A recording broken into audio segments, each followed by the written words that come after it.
Hello everyone. Hope you enjoyed my last ethics lecture. Now today I'm going to start one lecture here that is for, as you can see here, my name is Mamta Sindhi Mangnani and keep enjoying. It's Ethics and Governance 2016 paper we are discussing here. So be happy and keep enjoying. So last time what we discussed about some questions which was related to law and ethics, Raoul's theory of justice, and how to manage the anger, Weber's theory, or the civil servants morality, what should be desirable behavior and what should not. We should not follow the behavior that is undesirable. So these kind of questions we discussed last time. So now we are going to discuss from now next question, that is case studies now. So it is question number 9 to 16. Okay, so we are going to start here. Question number 9. Question number 9 is here. This is the question number 9. Okay, hope you are able to see this question number 9. So I should has to make the extension of this. Yeah. Okay. A fresh engineering graduate gets a job in a prestigious chemical industry. She likes the work. The salary is good also. However, after a few months, she accidentally discovered that a highly toxic waste is being secretly discharged into a river nearby. This is causing health problems to the villagers downstream who depend on the river for their water needs. She is perturbed and mentioned her concern to her colleagues who have been with the company for a longer period. They advise her to keep quiet, as anyone who mentioned the topic is summarily dismissed. She cannot risk losing her job, as she is the sole breadwinner for her family and her has to support her ailing parents and siblings. At first she thinks that if her seniors are keeping quiet, why should she stick out her neck? But her conscience picks her to do something to save the river and the people who depends upon it. At heart, she feels that the advice of the silence given by her friends is not correct, though she cannot give reasons for it. She thinks you are a wise person and seeks your advice. What argument can you advance to show her that keeping quiet is not morally right? Is that keeping quiet is morally right? What do you think on this matter? First of all, you should have the mental ability, like it should be better to be keep quiet. Question number 2. What is the question number 2? What course of action would you advise to adopt and why? Okay, what course of action? So here is only 2 questions. So first question was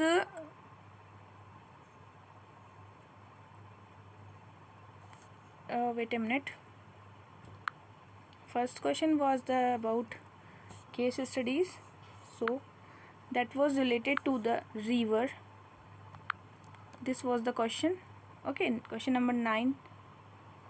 Question number 8 we discussed. Okay, so this was the question number 9 we discussed here today. 8 questions we discussed yesterday. So now this is question number 9. So what course of action she can take, and what was the question? Question was what course of action, and question number A was there. Question number A was there. Wait a minute. That was what you think about this. What she can take this matter, and what she can do regarding this matter. So that is what argument can you advance to show her that keeping quiet is not morally right.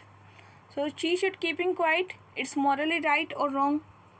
We should give arguments over there. It's morally right or wrong to be keep quiet. If river is dirty and no one is taking the right course of action, then she should be keep quiet, or she should take some morally right options also. Her colleagues also told her that we are not arguing because of boss will kick out from the job. So what course of action as per that? Because of she is the only elder girl who is the only bread earner of her family. So what course of action she can decide to be morally right, to be emotionally right, to be and to be very honest towards her work.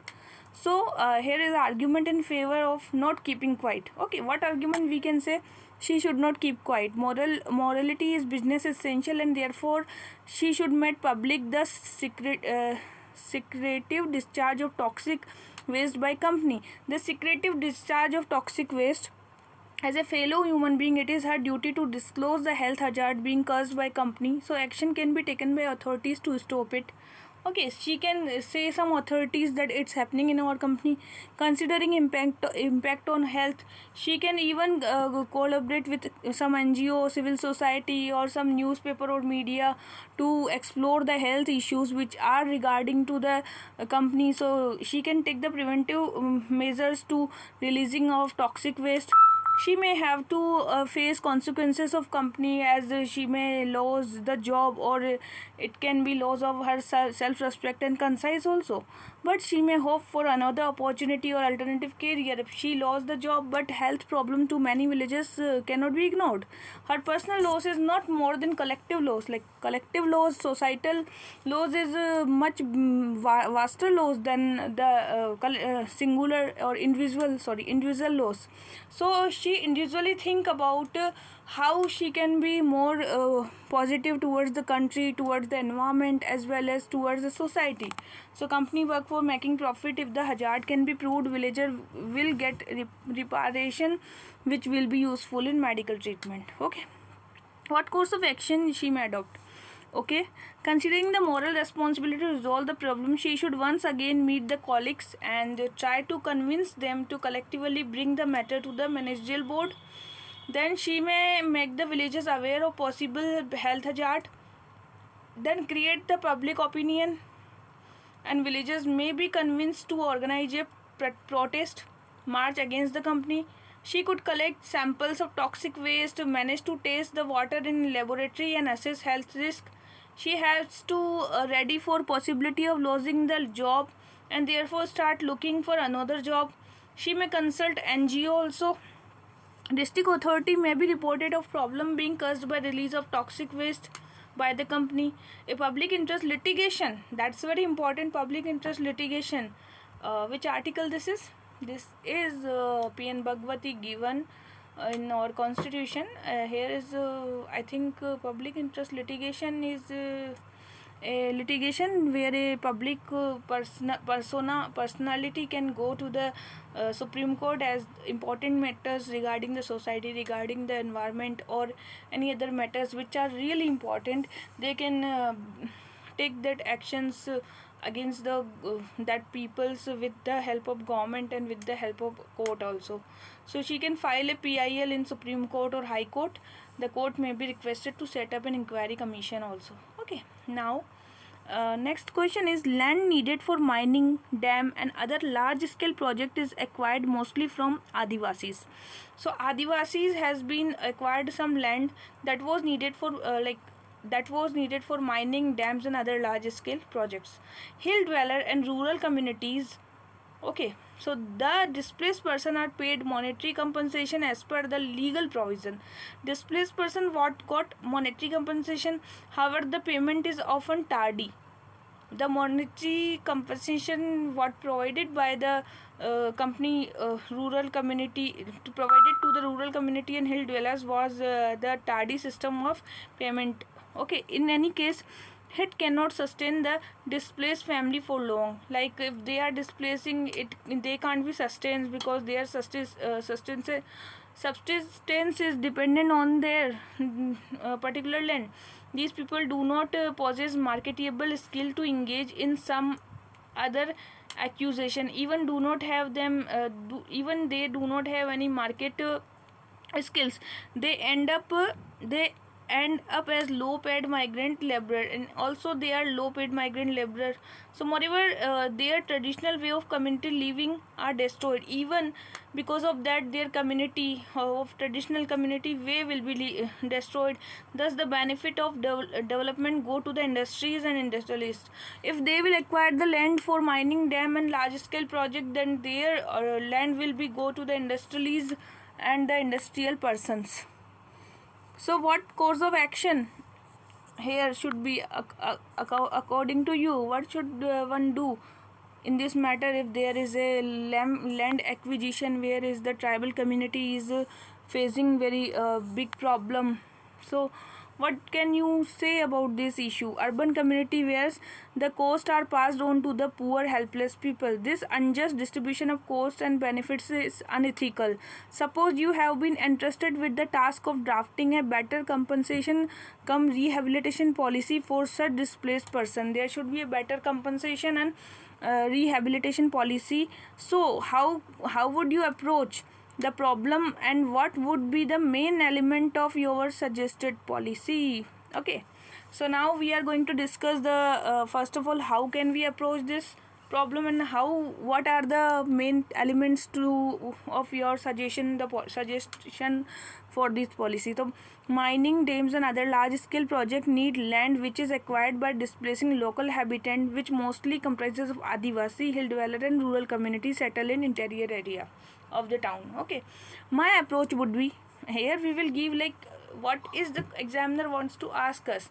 So we will say my approach, because he is asking our own approach. He is not asking another mains approach or third party's approach. That's why, to ensure that least possible migration and rehabilitation is required for the project.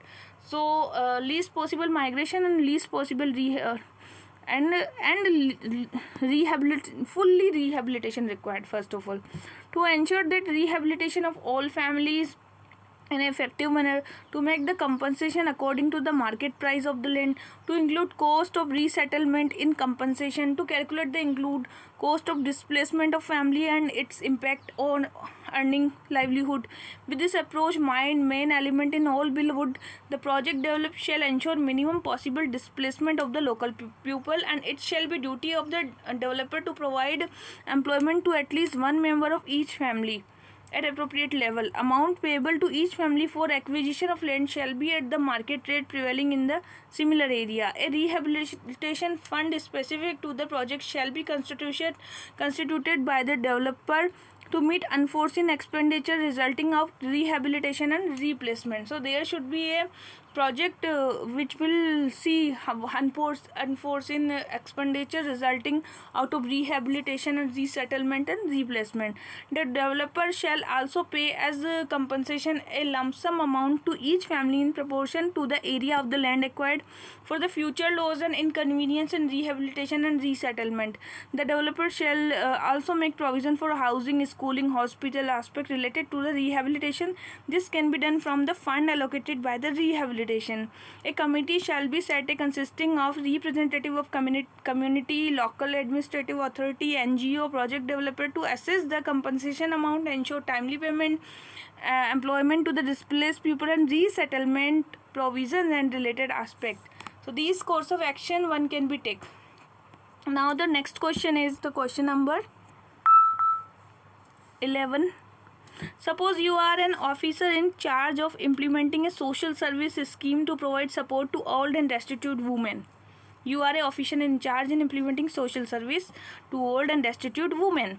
An old and illiterate woman come to you to avail the benefit of the scheme.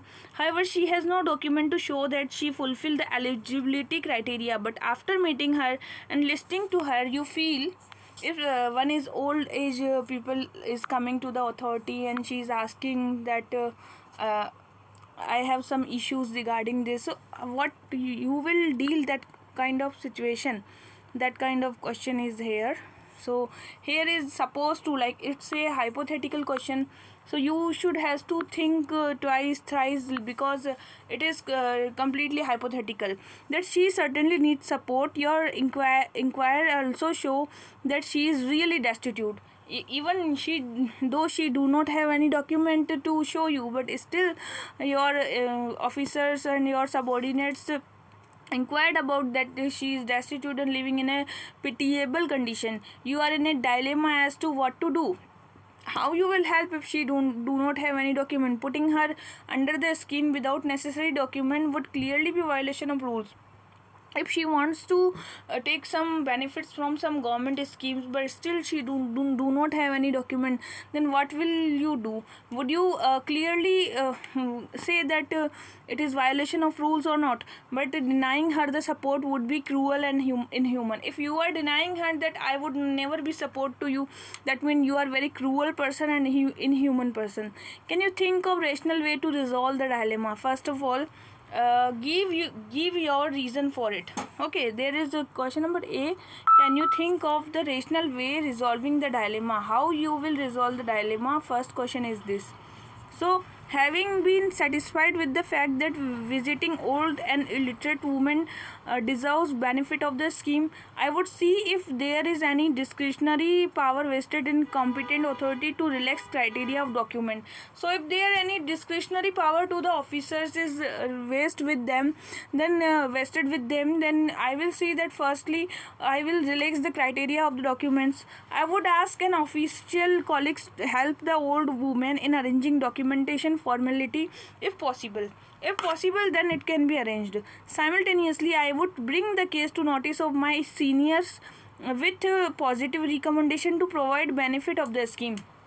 So I will provide senior officers that recommendation that providing the benefits.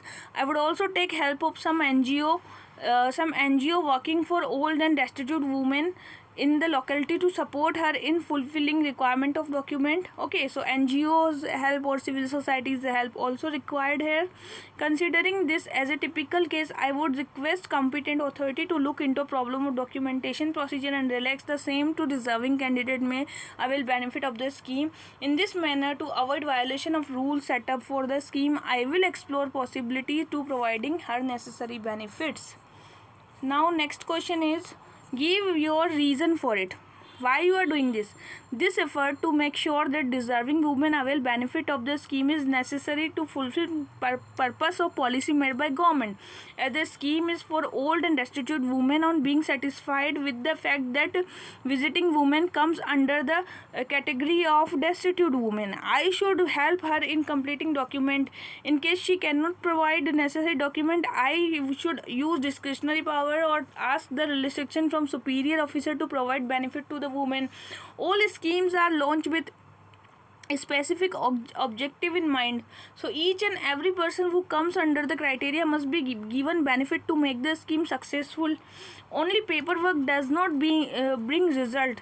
Administration has to be sensitive to the fact that India has many illiterate people who are not aware of procedural requirement of the government. So ethical and considerate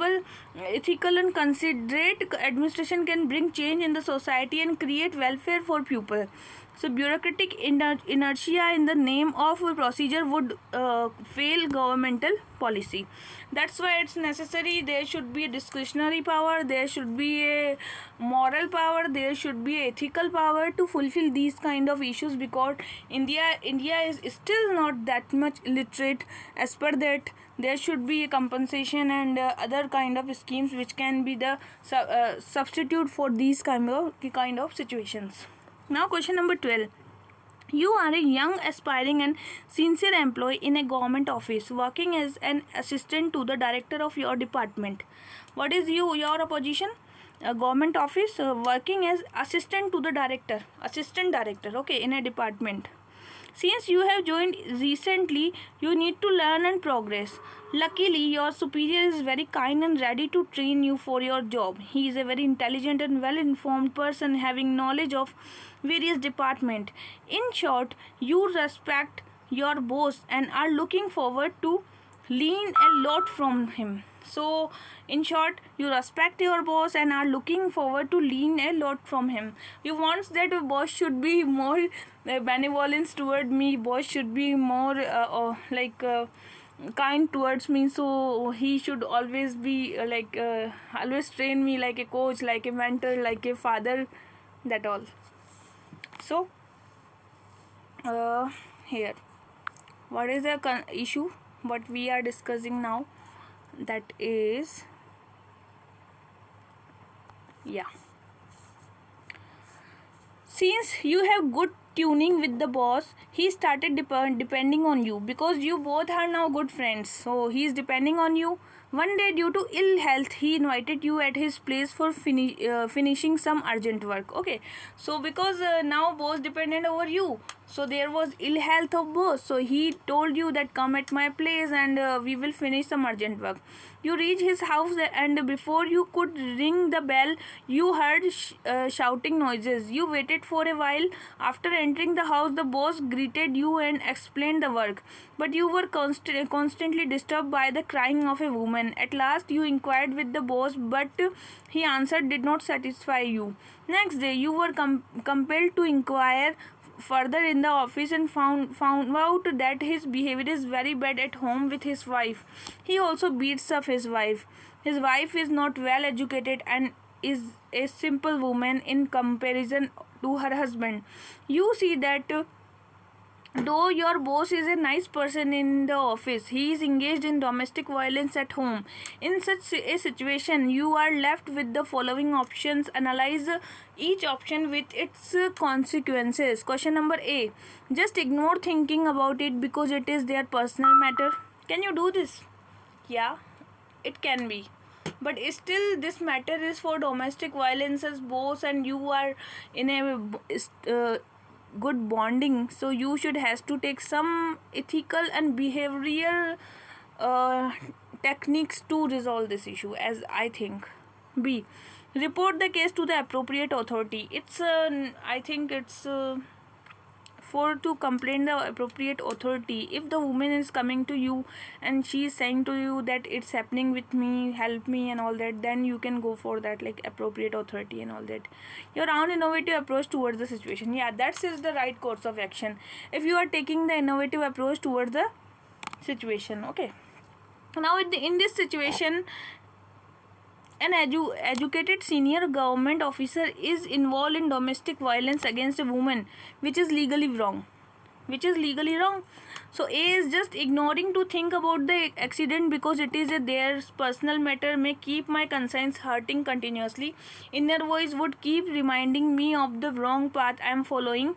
This may prevent the cause of uneasiness and probable problem that would arise in my new job in case I take some action against my boss. Okay, so if this is the first time about happening with me, but in future if there is uneasiness or probable problems with me arise in new jobs, then I will take some actions against the boss. But keeping quiet is legally, morally and ethically wrong.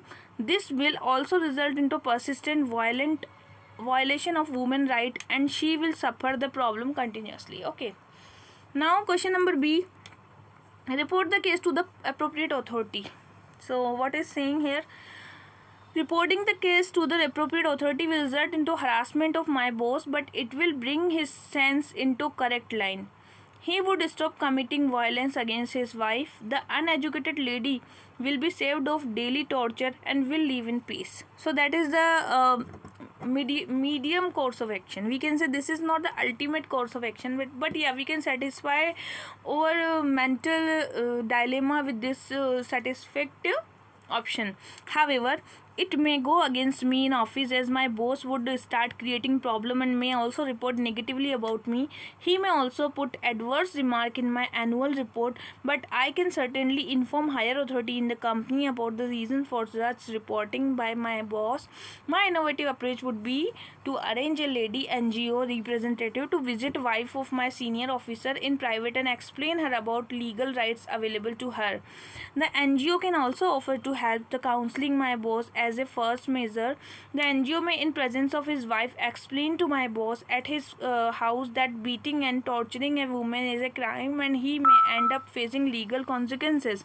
This may prevail over the bad temper of my boss and he may rectify the behavior appropriately. This can save him from embarrassment, disrespect and disrespect in public also. So uh, here is the critical situation what we today read in this. So disapprove the NGO may also take legal action, and if required it will also not bring me in confrontation with my boss. Okay, now question number 13. Question number 13 is ABC Limited is a large transactional company having diversified business activity with a huge shareholder base.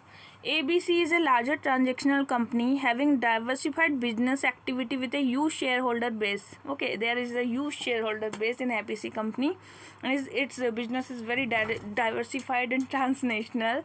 The company is continuously expanding the generating employment. The company in its expansion and diversification program decide to establish a new plant at Vikas Puri, an area which is underdeveloped. So company what is trying to do establish a new plant in Vikas Puri, which is underdeveloped area. Okay, the new plant is designed to use energy efficient technology that will help the company to save production cost 20%. The company's decision goes well with the government policy of attracting investment to develop such underdeveloped region. The government has also announced tax holiday for 5 years for the company that invest in underdeveloped area. However, the new plant may bring chaos for the result and increased cost of living and inhabitant of Vikaspuri region, which is otherwise tranquil. The new plant may result in increased cost of living, aliens migrating to the region, and disturbing the social and economic order also. The company, sensing the possible protest, tried to educate the people of Vikaspuri region and public in general that how its corporate social responsibility policy would help overcome the likely difficulties of the resident of Vikaspuri region. In spite of this, the protests began and some of the residents decided to approach the judiciary as their plea before the government did not yield any result. So first of all, identify the issue involved the case. So it's very normal issue, like ABC company is very diversified company, very big company, and his shareholding is very huge, and he always save his production. Okay, because of its energy efficient technology it's using in Vikaspuri, so it's going to establish a new plant in Vikaspuri. But there is the local peoples are threatening because of that. Even government announced the tax holiday for 5 years for that company, but still the living of the cost of living and alien migrant is the very big problem and disturbance of socio-economic order in that particular area of Vikaspuri is the big huge consequence of that all. But still what company wants that Vikaspuri region should aware about the CSR corporate social responsibility policy and help overcome the likely difficulties of the resident of Vikaspuri. Okay, so some of the residents decided to approach the judiciary as their plea before the government did not yield the result. So what can be suggested to satisfy the company goal and to address the resident concern? So what you will suggest the company to do against this issue? Identify the issue. Now in this case, ABC is larger transnational company while residents are poor and less resourceless people. Trust deficit will be the first issue coming to the front. People would think of company as a profit making entity which would ditch development community. Okay, increased cost of living would make life villagers difficult due to less income and limit the resources available to them. Entry of big project would bring large number of migrants, creating pressure on ecology and infrastructure capability also. Tenkal place would be converted into a humming industrial area due to project and ancillary facility. It will result into small township. The villagers who have lived a confined and less exposed life presenting own culture and custom would not like it. So what is the issue. We can describe here the issue in own language first. Then second is what can be suggested to satisfy the company goal and to address the residents concern. First of all, the company goal is to diversify, expand its business. Vikas Puri is identified as of tax benefit provided by government and other advantage attached with the area. Company has shown readiness to address concerns like local people should aware about the corporate social responsibility, and resident of area are concerned about actual implementation of the CSR. That is the important thing which can be happens there. Company wants to aware about the CSR should be there, and general people should be aware about the CSR policy, and but the local peoples wants that company should not do these kind of project to save their socio-economic life. Advantage, they would also not like migration of big number of people in the village, but resources are limited. Any migration would bring outsider influence over that area, and culture and custom. Environment and ecological issue will also arise, and loss of land and possible displacement or disrupt order of the life of villager. These issue can be concerned by creating environmental impact assessment through independent authority, bringing reputed local leaders like NGO, local authorities, new projects, all that like help convincing people of benefit that would result from implementing of new project. Company can also ensure fair compensation and more employment opportunity. Okay, monitoring committee can be there, so development fund can be established in advance to win trust of villager. Now next question is question number 14. It will be the last question. Saraswati was a successful IT professional in USA. Moved by the patriotic sense of doing something for the country, she returned to India. Together with some other like-minded friends, she formed an NGO to build a school for a poor rural community. The objective of the school was to provide the best quality modern education at a nominal cost. She soon discovered that she has to seek permission from a number of government agencies. The rule and procedure were quite confusing and cumbersome. What frustrated her most was the delays, careless attitude of officials, and constant demand of bribes. Her experience and experience of many others like her has deterred people from taking up social service projects. A measure of government control over voluntary social work is necessary, but it should not be exercised in a corrupt manner. What measure can you suggest to ensure that due control is exercised but well-meaning, honest NGO efforts are not thwarted? So here, what should be the course of action of Saraswati if she left her job IT professional in USA? Now she returned to India to serve her country, but still when she built an NGO and a school for her poor rural community, she is facing like her colleagues are in a cumbersome and wrong doing activities are there, like most of the delays, careless attitude, and constant demand of bribes. So her experience is very bad regarding that, because she is facing there is social service projects are deterred pupils from taking social services. That's why what government control is also on voluntary social organizations, but still she is facing the coercive and corrupt manners in that kind of organization. So she wants that NGO should be honest and its efforts should be according to the socio-economic conditions of the poor peoples.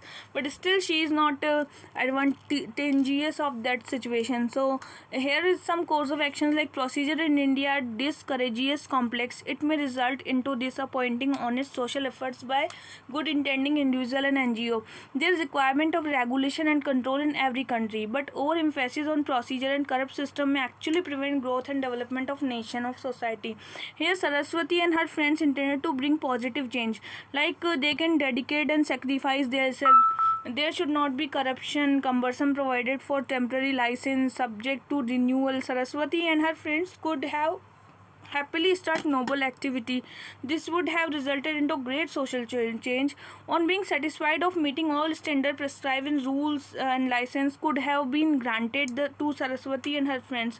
Government required to ease out procedure and formalities in each section. So including governance, license and control system has to be relaxed to allow people to function well and contribute to the society. So what government can do? Government can do that procedure and formalities should be fulfilled, license and control system should be relaxed, NGO can be regulated by monitoring system and activities of NGO, and preventing the all activities which are really not fruitful. So that kind of action government can take here. Other than this,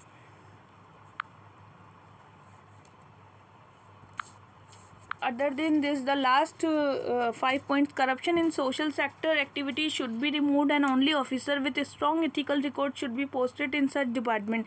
Sense of responsibility should be cultivated in mind, feel of responsibility toward the requirement of society. NGO fund and their procedure can be monitored in manner which does not prevent them from working. Only NGO whose record are tainted should be subjected to strict control. NGO performing function as per government policy and promoting social development should be encouraged. So NGO should be performed according to the government policy and promoting the social development. Simplification of paperwork, easy entry of social entrepreneurs, reducing the red tapeism, as well as fast clearance from the various departments. What is red tapeism? There is the hierarchy system, so there is a delay of the working, that is called the red tapeism.